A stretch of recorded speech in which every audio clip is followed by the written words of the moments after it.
Hello and welcome to the Still Unsponsored Podcast. If you've ever tried to apply tourniquet to your neck to get out of podcasting, Zach, that one's for you, even though you're not here. Chris from EMS 2020 is here to let you know how to do it properly. Everyone else, hit that subscribe button. All right. So we're going to be talking about monetizing your podcast today. And let me just bring Chris. There we go. All right. We're both on the screen. Chris, tell us about yourself. Yeah, so you already gave away my first name, so that's not news to anybody. But I am Chris Fingston. I'm a paramedic, and so that can mean a lot of things. But specifically, I'm a paramedic that works on a helicopter. And part-time, I also work on an ambulance. So when you call 911, I'll arrive just on an ambulance, or sometimes I'll fly to you. In the helicopter business, we do everything from, we're the same guys that land in the middle of a freeway and take traffic accident patients away. And we also do things like you have a really sick patient that's at like a smaller rural hospital. We'll pick them up from there and take them into the big city where the bigger hospitals are there. So yeah. And right now I have a podcast that is at what I would call the what now phase. So that is who I am. And that is what I do. Excellent. So since your job is way cooler than ours, let's talk a little bit about that because you know, I don't know. This is my world right now. You know, thanks to Corona, I don't leave these walls. So what's the coolest helicopter flying story? Oh, geez. So here's the thing about flying in the helicopter is every call is awesome. The best part about being in a helicopter is no one calls the helicopter because everything's okay. So all of your calls are pretty intense. You're doing a lot of stuff, and then you get the best views in the world, which really the main benefit of flying in a helicopter is you can make your own desktop backgrounds just because you can take beautiful pictures. But let's be honest, the Northwest is not a bad spot to be. Oh, it's gorgeous. Like yesterday, I actually got off shift today around 9, and we were flying yesterday, and it was it was all clear and just gorgeous views. But I would say so far, my coolest story about flying in the helicopter, I got two stories. One is about being new again after 15 years of being in a ground ambulance. But this one, the main difference about coming into a helicopter or about coming into a scene in a helicopter is that it's sometimes just coming into the scene is a challenge. I mean, you drive an ambulance, right? You go up, you find an open spot, you park, and that's it. Helicopter, I don't fly at all, but we have a pilot, thankfully, that they're very, very good at it. They're amazing human beings, by the way. The life flight pilots are awesome. But we got to try and find our LZ sometimes. And you have a ground crew that's on scene that's trying to help you out, and they've picked a good LZ, but we got to see it before we'll go. And so the scariest moment I've had so far before I realized that it's totally normal is we had to approach an LZ that we really couldn't see because there's a lot of terrain that makes hills. And so when you have hills like this and your LZ is in the middle, when you're coming in from this way, you can't see your LZ. So you got to go above your landing zone and you got to circle. And when you circle, it feels like the helicopter's on its side. And so all of a sudden you're 1,000 feet in the air, the helicopter's tipped on its side, and you're looking out your window trying to find a place to land. And to me, like that was the most intense moment that I've had so far. And then we found a place to land. As far as being new again after 15 years, that's been an intense experience. My nickname, at the first base where I did my training, one of the nurses started calling me the TSA agent, and here's why. So patting everyone down, what's God, it was embarrassing. Like I felt like a child. So like we did a call where we picked up at a smaller hospital and we're taking them to a larger one. And we land, it's bloody. I mean, it's just a bloody scene. And so we're down in their ER and we've got blood on our boots and we get back up to the helipad. And I was in training, so I was an extra person. So they didn't have room for me in the back. So I had to sit up in the co-pilot seat, which is also cool. But I sat up there and I realized I've got my bloody feet all over the pilot's vest that he had just dropped in that seat. I'm like, awesome, way to make an impression. And he's pointing down. And I'm like, I don't know what to do because I can't hear him because I forgot to plug in. That's the other thing I forgot to do. All of our helmets have a little tassel you plug in so you can talk. I forgot to do that. And so he's making up sign language on the fly to be like, hey, you're messing up my clothes. And I'm like, I don't know. So I reach down and I grab it and I hand it to him. And I don't hand it to him. I actually just drop it right on the controls of the helicopter. He picks it up and then just kind of mic drops it back where it goes. And I'm just like, this is awesome. And I'm struggling with my seatbelt too, because I'd never done the front harness. And so I look like that guy in Backdraft that can't get his own suit on. And then anyway, so I get that done and he takes off and I'm just feeling embarrassed because I'm just like, man, I'm an experienced paramedic and I can't like seatbelt myself in. Yeah. So we get the whole thing done. And later on in the day, being the good rookie that I am, I'm like, I'm gonna go out the helicopter. I'm gonna inventory every bag in there. And so one of the bags I'm looking for is a personal protective equipment bag. Mm-hmm. And I open one bag, I open it up and I look, and there's an N95 mask in there, which a lot of people know what an N95 mask is now. Relevant now, yeah. Yeah. Thanks, Rona. But it's in there.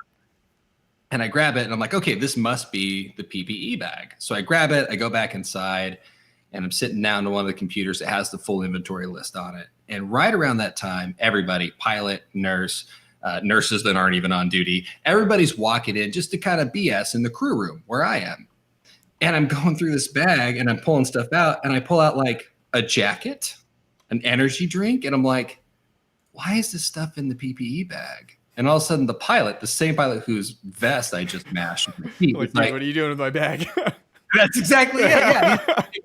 Why do you have my bag? And I'm like, awesome, making a great impression.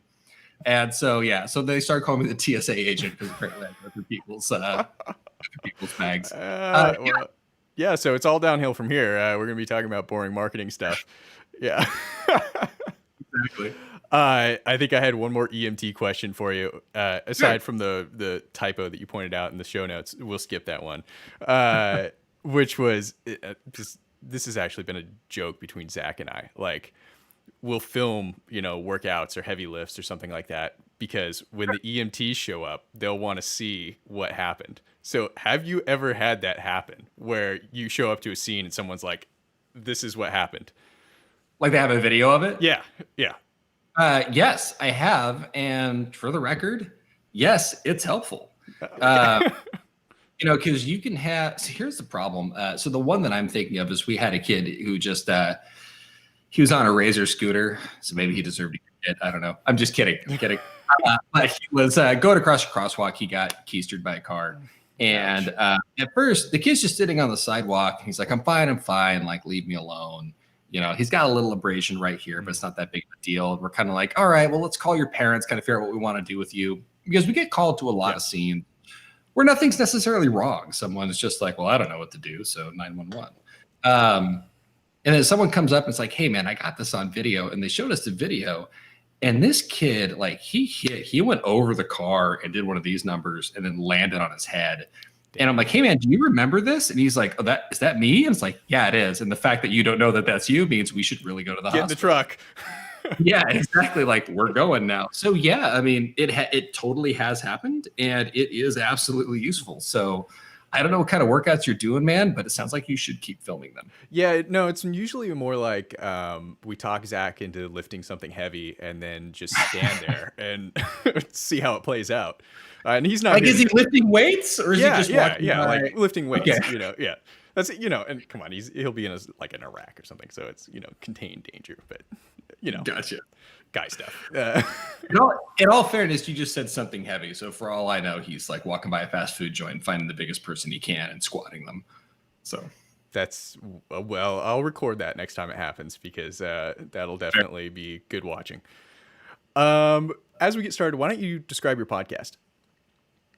Sure. So I have two podcasts, but I think the one that's kind of bringing me here today is going to be one that's called EMS 2020. So EMS 2020, EMS standing for Emergency Medical Services, is a podcast where my co-host Spencer, we take calls that have actually happened and we pick them apart and we try and find things that either went really, really well or went really, really wrong. And our main goal is to try and convey points that you really can't find in a textbook. And so our target audience is going to be like paramedic students or people that are interested in coming into the field, where there's all this text information like, here's your proper dosages of these drugs, here's what you should do in this situation. But the problem is because the real world doesn't follow a script, it's hard to write a protocol for every situation out there. So that's what we try and do on EMS 2020 is we pick out the finer points about as experienced paramedics, which Spencer and I both are, we pick out the finer points that our experience can actually help explain a little bit better to people coming into the field. Nice. Cool. So, and as you said, you're sort of in the what now phase, and yeah. You called me last week and said, "Hey, I realized that after we stopped talking after high school, you went into marketing and might know something about this." And I was like, "Yeah, I have spent probably millions of dollars buying podcast advertising, and so would be more than happy, millions of other people's money buying podcast advertising, and would be more than happy to give you some ideas on how to make yourself, make yourself some money and make yourself an appealing, target for some advertisers." So yeah, I mean, and that's exactly like you said. I mean, we're at the what now. I mean, we've got listeners. I feel we have a really good product, and it's one of those things where I'm at this juncture where I feel like here's kind of fun thing about a podcast in the Googling that I've done, which is my marketing experience, is that I have to be able to somehow market that I can do really good business to consumer in order to be able to get business to business kind of flow. And that's kind of where we're stuck right now is I feel like I can get the business to consumer, like we're getting listeners, that's working out okay. That needs to be better. But then how do I even take the next leap from, hey, I've got all these people that listen to me. How do I market that towards people who want those listeners to hear a message? yeah, well, and as we were talking before the show, I think you naturally understand a principle that we have to explain to a lot of people, and that's positioning. And we talked about this last week. So tell me who the listener of your show is and who you want them to be.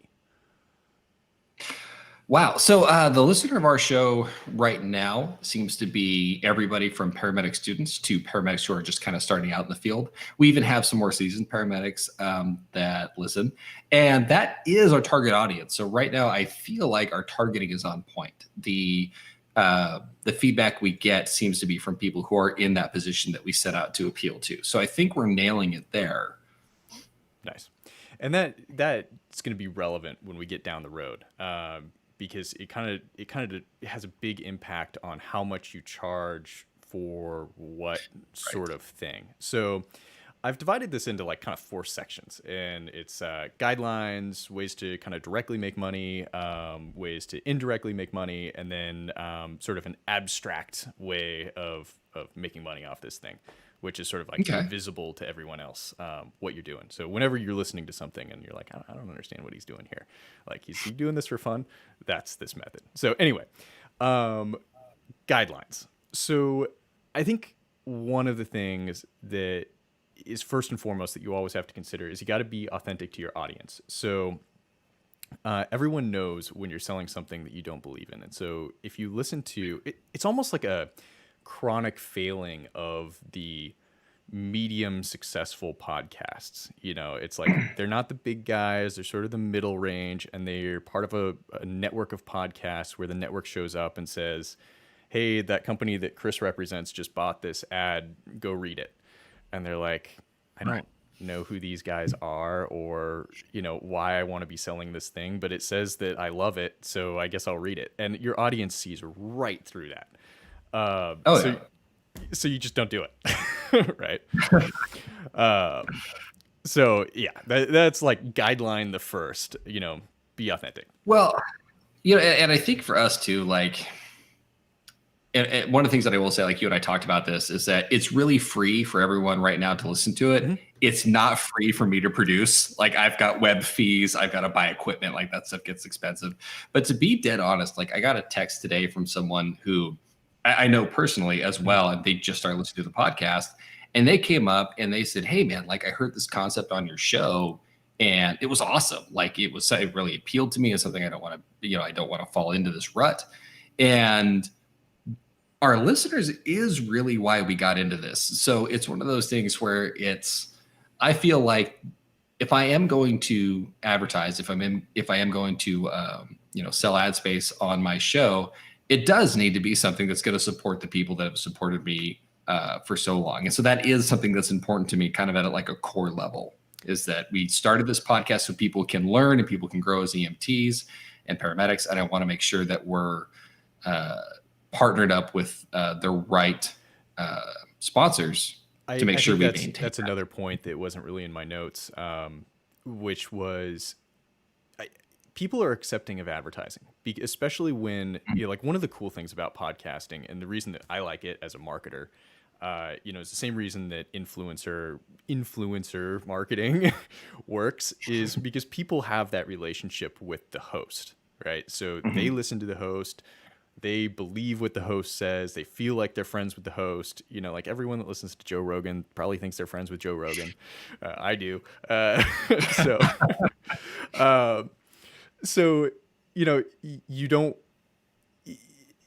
you want to be like true to that, right? And it's okay to say, hey, I'm doing this to pay the bills, or it's like, here's a way to support the podcast, like when you start to get through this, because people know that like, things cost money.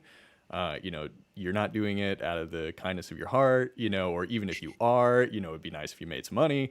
Right. It is out of the kindness of my heart, but if I can also be kind and be rich, that's great. Just joking. Yeah, exactly. Yeah. It's like, you listen to a lot of podcasts. I have no problem when they're advertising, because I'm like, this guy should get paid for this because I enjoy his show. Right. So let's move to the next point, which is, actually,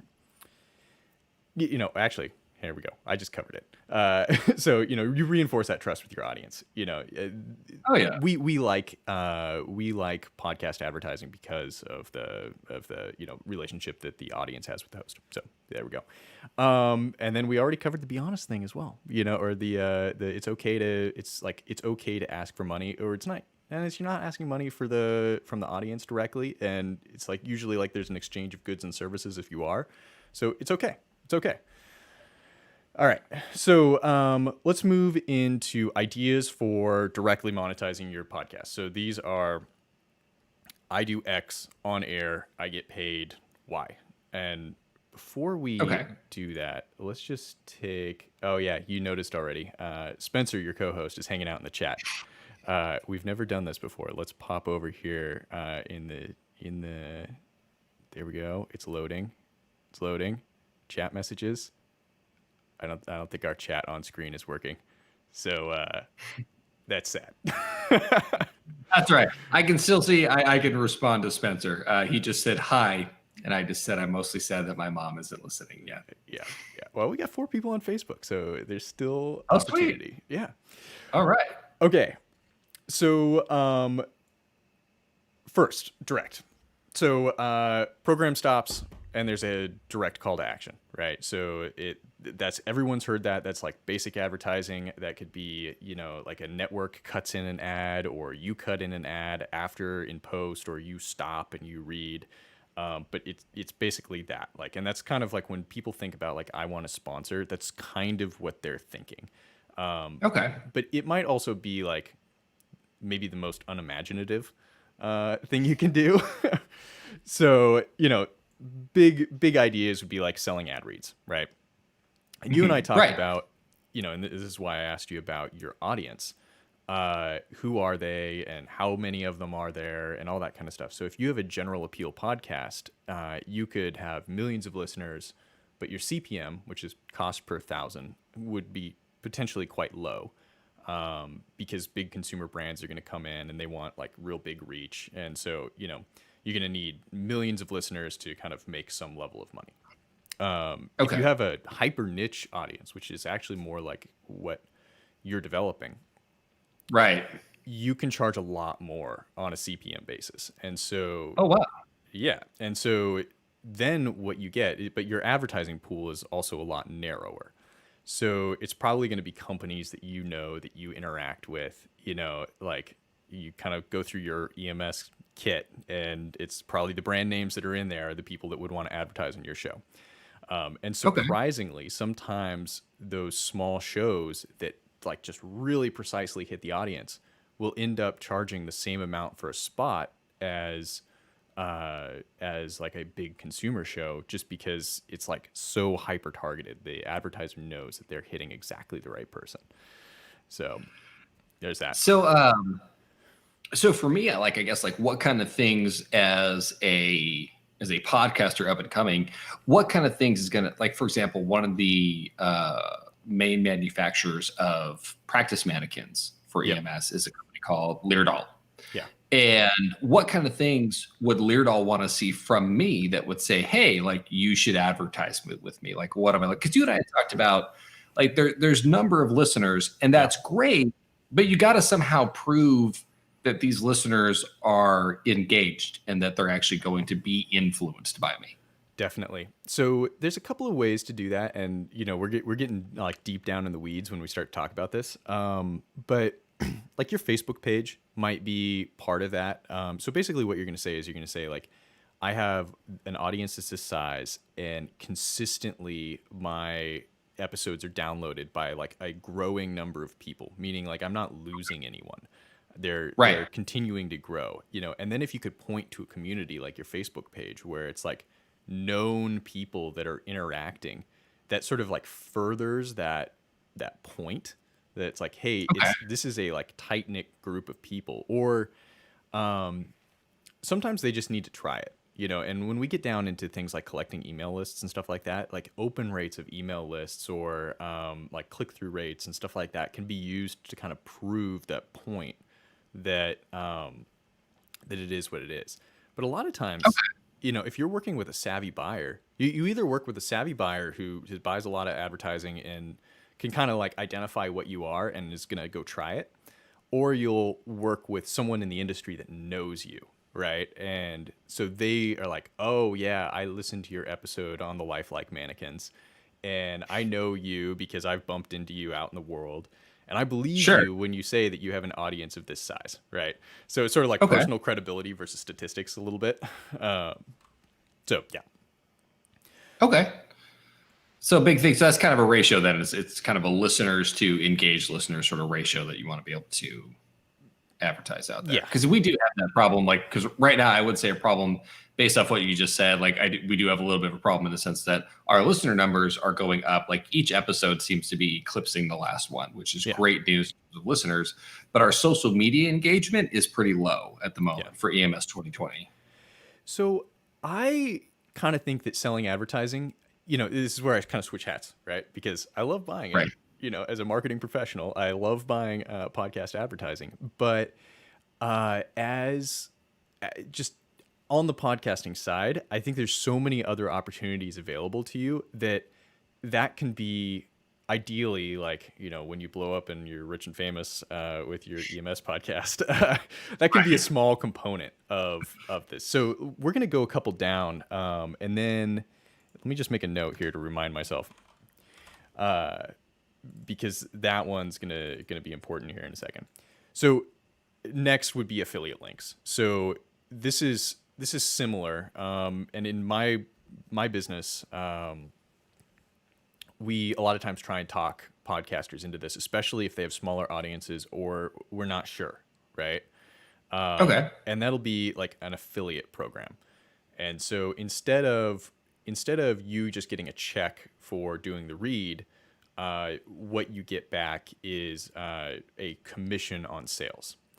And there's some pretty famous examples of this. Actually, using the Joe Rogan example, his relationship with Onnit is allegedly allegedly it was so big that he had equity in the company. But he also was basically just getting commission check because that was more valuable than like a advertising check. Now, granted, he's like one of the biggest podcasts. That's not you. Right. But what you can do I'm is close, though, right? Yeah. Like 3 more Joe days. Rogan, Chris Fink. me. Yeah. Tim maybe Ferriss. Put Mark Maron right here. Mark Maron right there. Maybe. And maybe. Yeah. Okay. Yeah. So the affiliate link, like either a company might seek you out or you can seek them out. So if you know that there's like a supply company that everyone uses, or even Amazon, like Jocko back in the day, like when his podcast was first starting, he would encourage people to go click on his Amazon link before they go shopping, which wasn't totally kosher with the terms and conditions of their affiliate program, but it didn't really matter. It was probably okay. So, or he probably still made money off of it. He probably did Yeah, yeah, exactly. He said he was really sorry and then made a bunch of money. Yeah, exactly. So a read for the affiliate program might be something like, click the link in the description, or it could be something like use coupon code whatever at the end. And that coupon code thing, by the way, that could either be an affiliate thing, or it could be the marketers that are doing the advertising trying to track the performance of the podcast. Oh, So here's okay. another like side tip. There's a guy named Nathan Lotka who I really enjoyed working with. Oh, Zach was trying to join, but I think used his wrong account. So You rejected him, didn't you? You're like, you know what, we're doing fine with that. Yeah, there we go. Zach, you're here. There he is. Sorry, guys, just ran from a meeting. in true business guy format. So You anyway, said that it sounded a little rehearsed. Yeah, it's like someone gave you that idea. So Right. All right, what did I miss? 2 Chris's, marketing questions. I think I'm. We're actually done. We're closing it out. That's it. Yeah, we're wrapping it up. That's cool. Yeah, well, you'll just have to actually this time listen to the whole episode to find out what you missed. There's nothing worth listening to. Don't worry about it. It'll be a first for you. Yeah. Okay, so I was talking about a pro tip. Nathan Lotka, who runs a podcast called The Top, I think it's just The Top, but it's a business podcast. He was very proactive about asking what kind of performance his coupon codes got. And, to the extent where he'd be like, asking his audience if they had problems checking out with us to email him so he could, pass that on to us. And, it was sort of like, one, it was just nice actually for us to get the feedback, but also he wanted to make sure that, being a business guy, he wanted to make sure that we were receiving value for the advertising, and his proactivity was like made him just a really good partner for that. So, okay. Wow. Yeah. So next idea for ways to directly make money off your podcast, Patreon and the like. Now, so I've looked into Patreon a little bit, and by looked into me, I pretty much mean like, I Googled Patreon. So I'm actually super interested in it. I'm actually super interested in what you have to say here, because I've considered this a few times. I mean, okay, so this is one of those things where it's like, hey, you don't need an advertiser to make money. You can directly ask your people for donations or something like that. And are you about to tell me I wasted my time Googling this? Is that the vibe I'm getting? Okay, I'm more gonna reveal a personal bias, which is I don't like it, but it's the like my pure capitalist standpoint. I would rather you like sell your own merch, and like I buy a shirt with your name on it, even if it's dramatically overpriced, and for whatever reason that feels better for me like than making a donation. Zach's nodding his head. Like, I don't get it. You're weird. I don't get you're weird. That's ridiculous. Zach's fine with it. Zach's like, no, this is great. Yeah, but Zach, have you ever given anyone a Patreon donation? No. No, not at all. And here's my thing about I have an EMS 2020 announcement that is coming up, and I'll kind of reveal that later. But as Spencer and I were kind of going through this, like, and then Mark and I kind of the same thing. Patreon, like, it seemed like something we want to do, but my only issue is like medical stuff and EMS 2020 were both built on people just listening. And what I really don't want to do is there's a part of me, and maybe I'm wrong in thinking this, maybe I have a incorrect vibe, but I don't want to divide that audience into like, these are the people I really like, so they get extra stuff. Yeah. And these are the people that just everybody else. And for me, I feel like I'm betraying a lot of really loyal listeners that have been awesome to us when I kind of go that route. And I could be wrong. Maybe the general populace doesn't see it that way, but that was kind of my concern, is I didn't want to divide people like that. No, I like that, and I think it's good because, I agree with your assessment there. And that would be the way that I would handle it. Obviously Patreon is a very successful business, and a lot of podcasts make a lot of money off of it. And, especially with, monetization on YouTube becoming something that's like, really hard to come by these days, or Twitch being the same way that, a lot of people use Patreon to kind of fill that gap. But I would just rather do it through merch sales. Right. That's my personal thing. So we probably should skip my next one and just talk about merch. On YouTube, when you cross 100,000 subscribers, and I noticed this working with guys, once they crossed 100,000, it was better for them to sell their own stuff than for me to buy advertising space on their. Interesting. Yeah. And, a lot of times they do both, right? Because they have kind of you might call it inventory on their show. They can do a read from me, but they can also say like, hey, buy my shirt, at the end or whatever. And people don't mind listening to the read, and then they buy the shirt. So you're doubling down. But yeah, once you cross some of those thresholds, you can tell that like they care about the advertiser a little bit less. So I can see that. It's funny you mentioned shirts. There is actually one medical stuff shirt in existence, and it's basically I can't actually find it. And by one shirt, I mean not like one you can buy. I mean like one shirt, and it's just Mark's head on my chest. And if you go to our Instagram, there is a picture of me just proudly wearing a picture of Mark's face. And that's the only merch we've had, but so many people have asked for that exact shirt. And I want it just because I want people walking around with Mark's face right Maybe there on what their you should chest. do is zoom out one and take a picture of you wearing your Mark's Head shirt and then put that.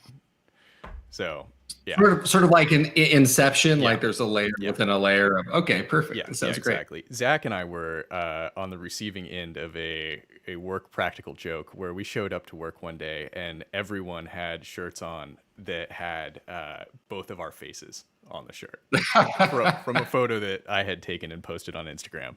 That is perfect. It was pretty awesome because it wasn't just like everyone in our office. It was all of our offices, which were spread across the entire country. And world. That was pretty funny. And world. Yeah, exactly. Okay, so last one on this kind of direct approach would be integrations. Or brand activations, sometimes what they're called, where it's like you're doing a entire episode dedicated to that brand. And it can come in a couple different flavors. It could be like I was thinking about your Lifelike medical dummy episode. Sure. Right? Yeah. That could have easily been sponsored by them. However, your conclusion may have been different. Right. Which again, we go back to having your audience trust you, so you don't want to give that up. But something like that. And it doesn't always strictly have to be like I talk about their product for the entire time. It could just be like I have their people on my podcast to just participate, right? Okay, that'd be pretty fascinating because I do know some people that are in the industry that do sell and create equipment. Exactly. So like the Meat Eater podcast, they do a lot of these where it'll be like, it's a hunting podcast and the CEO of Weatherby is on the podcast. And, oh, wow. And there'll be like a pitch for, the gun at some point, or whatever product they're pitching. But for the most part, they'll just sail right past it and they're just another podcast guest. And undoubtedly, Weatherby was paying for the pleasure of having their CEO on the show. Oh, I bet. Yeah. Don't you think people just see past that though, and they just get annoyed? I don't know. I think exactly. It's like we're the special cynical crowd that that identifies that. But the other thing is like if you're the marketer that's buying that space, you want to make sure that your guy's good. He's going to be a good guest. You don't want to. Yeah, you don't want to tell like this guy's showing up and talking because you'll just get this. And yeah. Listen to the show and know what you're walking into. Like I think, like in the EMS industry, and of course, I'm going to take your concept and narrow it down to my very small field of expertise here. But it's actually fairly common in our industry that we have representatives from companies come in and train us on new equipment, and so that might be something for my particular niche that would be more well received because, for example, we bought one of the agencies I worked for bought Baxter brand pumps, and a Baxter rep came in, and it was a little bit selly because, of course, we bought like one version, and he talked about a little bit about the more premium version. Yeah, exactly. But mostly he provided training, and it was nice to have someone who was there that was an expert on these pieces of equipment. And so I do see an avenue there where if I had someone come into the show that could answer all the possible questions we could have as EMS providers, that'd be something that'd be super valuable to listeners, because whenever there's a new piece of equipment out there, paramedics at where I work, I have paramedics, and there's also flight nurses as well. They really want to know everything about this piece of equipment, and they want to know, all these little questions about all these little scenarios that could happen. Because Chris and I, we were talking before the show, you can't write a protocol or a script for everything that'll happen out in the real world. Well, and I was just about to say, like, your pitch here could be, I've been using your product. So, and I've got to imagine that being the lifelike guy, it kind of puts you a little bit like, you're like the special forces of EMT, something like that, I wouldn't say that myself, but I love that you did, and so I'm just gonna roll with it, and that's fine. Yeah, I mean, like, now that I've said it, we can just. I have night vision goggles and a helmet where they flip down, so that's kind of pretty much the same thing. Yeah, I'm thinking about a career change right now. Zach, what do you think? It's pretty cool. Either way, we don't have any sponsors. So you know what? I'm gonna call you guys the special forces of marketing. Oh, yeah, but it's that's just a horrible moniker. Never again. Get off the show. Let's not do that. All right, I'll see you guys. Yeah, show yourself out. I lost my train. I remember. Like, after you've been using a product for a while, you could say essentially, okay, I've been using it. So you come on, you give your 101 spiel, but then we're going to talk about like the advanced tips and the practical application, like what's not in the manual.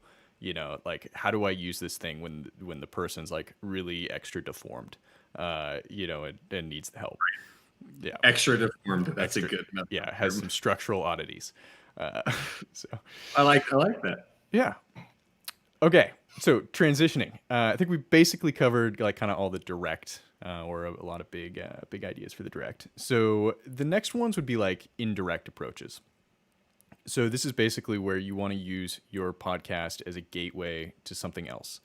So think, visit my website, visit my Facebook page, follow me on Instagram, all those sorts of things, where you can do everything that was in the direct section, but down below, or, kind of like abstracted another level. And you potentially have to do this too all the time, down below. Links in the description, right? These, you know what? These are like fluff things to me, though, Chris. Like, I mean, I know we have a crazy amount. Well, oh man, both Chris's here. Yeah. Chris W. Sorry, you're both staring at me. This is really awkward. Chris W. I feel like this is more just fluff. This would almost be like branding initiatives, like from a direct acquisition standpoint, where sure, visit your Facebook page, visit your website. But if someone's into you, they're listening, they're probably gonna do that anyways. You suggesting to them to go ahead and like it. Probably not going to do anything. It's the next step after that. So like the other thing, getting their email address is super valuable, because when we were talking about like the relationship with the advertiser, like saying that you can send a newsletter as well, which then is going to provide some really concrete stats, like that's much more. That's a really good point. Do we have an email capture on our website? Us? Oh, no, we're not doing any of this stuff. You're just giving advice to a guy that needs to do this stuff. Yeah, Chris, yeah, would exactly. you call us marketing what? Yeah, we're really on top of it. Yeah, exactly. We know what we're talking about. We don't do it. We just don't do it. Yeah, exactly. All right, cool. Chris Whitley, no, you are the Chris Kyle of marketing. That's no. Yeah. So email lists, man. You guys are like gone. Yeah, the email list though would give you the ability to not rely on the same person to have listened to your episode. So if you decide that, like they listen to episode 1, they go to your website, they submit their email address, and then, 6 months down the line, you want to do an affiliate relationship with some company, you can promote that product And it's like you're hitting that entire audience. It's kind of all cumulative rather than the person that was just there for that slice. Oh, I see what you're saying there. So, okay. Yeah, that makes sense because we even notice just kind of through some of our numbers that come up is that it almost seems to be like an effect is that you're going to lose listeners from episode to episode. That's a fact of life. You're going to have, this many people listen to episode 1 and then they decide, not for me. You lose those. And then you gain new people. So the goal is to gain more than you lose. But a newsletter might kind of be more of a steady stream in the sense that, listen to episode 1, I've signed up, where even if I don't catch these other episodes or I go on vacation or I just freaking forget that it exists, I'm still on that newsletter. We still have that customer.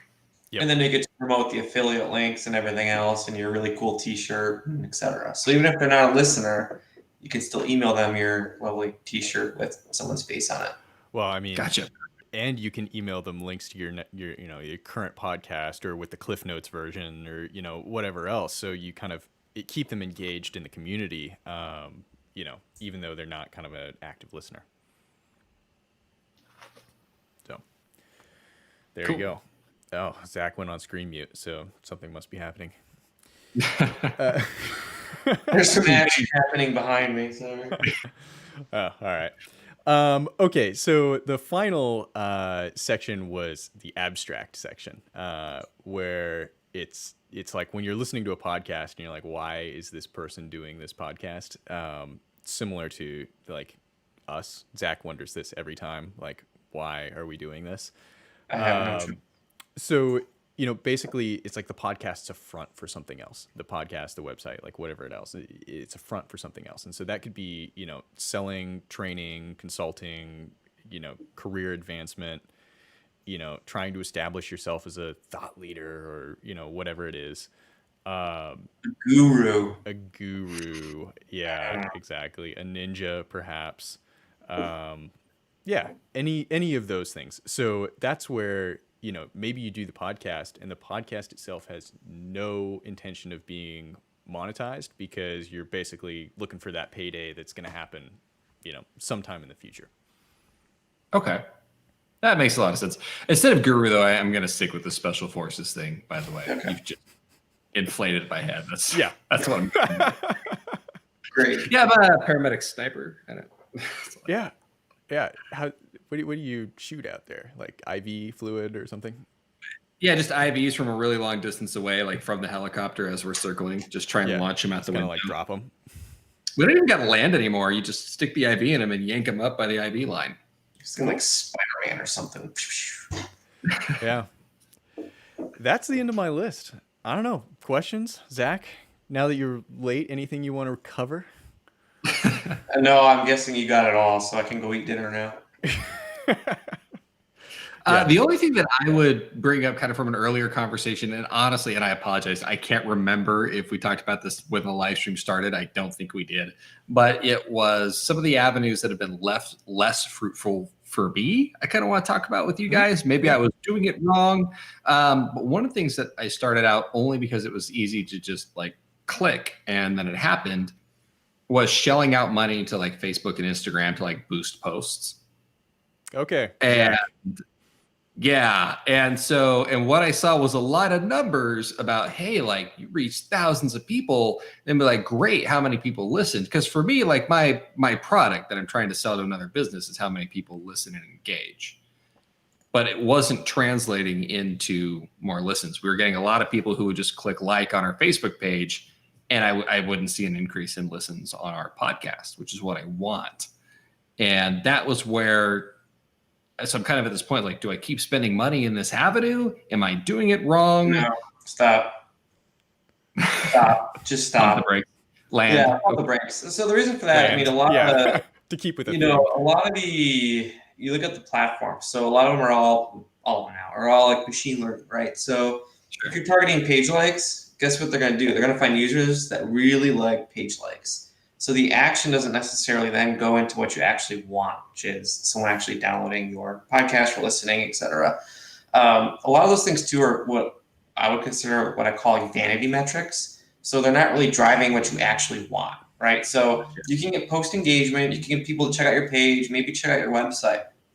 But until you actually tie that to like an event, so for example, hitting the download button, all you're going to get is a lot of people that kind of fit those molds that do stuff online that maybe are a good fit for you. So if you're going down that paid route, kudos to you. I would definitely stop the kind of Facebook likes, Facebook engagement, and start getting a little, think about like what you actually want to happen. So if you want someone to download the podcast or click the button to start listening or wherever, you can set up an event in Facebook for that action. So that what you can do is target that mailing list, a conversion. Right. So join your mailing list would be a great example, right? So whether it's on your confirmation page or just creating a little Facebook target on that button, then you have people doing the action that you want. And then Facebook will say, cool, out of who I've selected to be the interest, now they're doing this action and you get the benefit out of that. Caveat being, though, it's going to be expensive. Yeah, it's going to be expensive. So like page likes, everything else, those are super cheap because it doesn't take people out of the Facebook experience. Once you take someone out of Facebook to do something, your costs go pretty substantially. So just as a heads up, depending on how much of an audience boost you need, it could cost you quite a bit of money. Gotcha. Right now, we seem to be growing fairly organically, if that's the right term. I don't want to try and participate in your guys' lingo there if I'm using it wrong, but right now we seem to be doing like a lot of word of mouth around the industry. Has been pretty good for us. I mean, that's awesome. Chris, Chris and I were talking numbers. Yeah, I would just keep riding that train. Like when you and I talked last week, I was like, stop that immediately. Stop giving Facebook money. Because we were. Yeah, exactly. Like just keep it growing organically, and maybe if you get to the point. Now, here's the thing where you start to combine some of these. Like if you reached a audience threshold where you decided to launch your own product and it was your own thing that you were selling, and then you decided to run Facebook ads for that thing, right, on Facebook, and it's almost then like the podcast is an acquisition channel that's in parallel to Facebook, and both of them are pointing at your product. That's like kind of a slightly different take on it, and then our opinion would probably change because obviously you have a conversion that leads to revenue, and then you can say, okay, what's the ROI on this? Okay. And that can actually be something a little more tangible that I can measure. And that's been the other challenge too is, for me, like I'm a measurements kind of guy. And I think a lot of paramedics are. I mean, we live in the world of studies. Like we'll be giving a treatment and then a study comes out and then we change our treatment. Yep. I mean, that's our life. And so for me, I think naturally I have a draw to want to measure everything that I'm doing and get as many metrics as I can. But that's kind of hard to track because sometimes there's a gap in measurements, like for me, like we just talked about, like you have this many likes and then there's a gap somewhere. And then how does that translate over to what I want? But so thanks to you guys there, I got a little more direction. There's a real question in the chat. Ooh, should probably go back over. Posted by a family member. So basically, he's wondering, aren't vanity metrics useful for providing a proxy for performance for advertisers? So if they want something actionable, and yeah, they're useful. I think the vanity metrics that we were talking about specifically here were like Facebook liking your post about your new episode or something like that, and so it wasn't really it wasn't providing you anything of value other than making you look bigger than you were. These comments are harsh, by the way. Yeah. Oh God, I haven't been paying enough attention. It's also spelled CH, just as a record for future. Oh, are you okay, Zach? This is actually pretty hard on you, isn't it? It kind of. It's okay. Yeah. There is some debate on how, I don't know. I think Zach has a cool name because, his first name also is his initials. So, But it's not. That's not your middle name's not Alan? No. I've been telling everyone. As much as you want it to be, it's not. Wow, I got a lot of Zach information. Really quick, Zach, what is your maiden name? While we're here. Your mother's maiden name? Maiden name. Your mother's maiden name. He's gonna hack your Twitter if it hasn't been hacked already. Right. It's F you. Have fun. Look, all I want to tell you is that I'm from Visa MasterCard Customer Services, and I want to talk to you about your car's expiring warranty. Oh, good. I think I have one of those on the floor right now. Yeah. We did have one of our other Lifeline paramedics once answered the phone to that, and this is a brief digression, but it is funny. And he's like, "Oh, really? Which car?" And they said, "Well, your most recent one." He goes, "I got a 1984 Toyota Celica, man." And it was just awesome. He kept the guy on the phone for like 15 minutes trying to figure out which fake car. Yeah, that's awesome. And it was a good time. I've got some EMS 2020 news. I don't know if we're at that point. Yeah, let's do it. yet. I think we're in closing phase here, so let's do it. Closing mode. So again, I'm Chris Finkson. I am the host on EMS 2020. I'm also the co-host on medical stuff. EMS 2020, some big news. We are going to be going to a weekly content model. For a while, we've been doing an episode every 2 weeks, and the number one piece of feedback we've been getting from you guys is do more episodes, which feels great. So we are going to give you a little bit bigger chunk of our lives, and we're going to go ahead and do the weekly episodes and some weekly content. So yeah, every Wednesday there will be a new EMS 2020 episode. EMS or medical stuff is every Monday, new episodes there. You can find us anywhere you can download a podcast. We're on Apple Podcasts. We're on Google Play. You can find us on Facebook. It's EMS space 20/20. We're also on Spotify. So pretty much anywhere you can listen to a podcast, we are there. So please listen and give some feedback. We love hearing from you guys. Awesome. Well, obviously we're still unsponsored, and we're on YouTube and Apple Podcasts, and yeah, we do episodes when we feel like it. It's basically the reality of the situation. So What a life. Yeah, I know. So you're gonna have to subscribe because you never know when it's gonna happen. Which is not what we want. Like, consistency is important for building an audience. That's another thing that we know but we don't practice. So don't do what I say, don't do what I do. Yeah, exactly. Yeah. Cool. Yeah, no, I mean, I totally understand like the time crunch. I mean, I just save lives in my off time, and then I find for this. But I'm sure you guys got something else going on that really prevents you from keeping that schedule.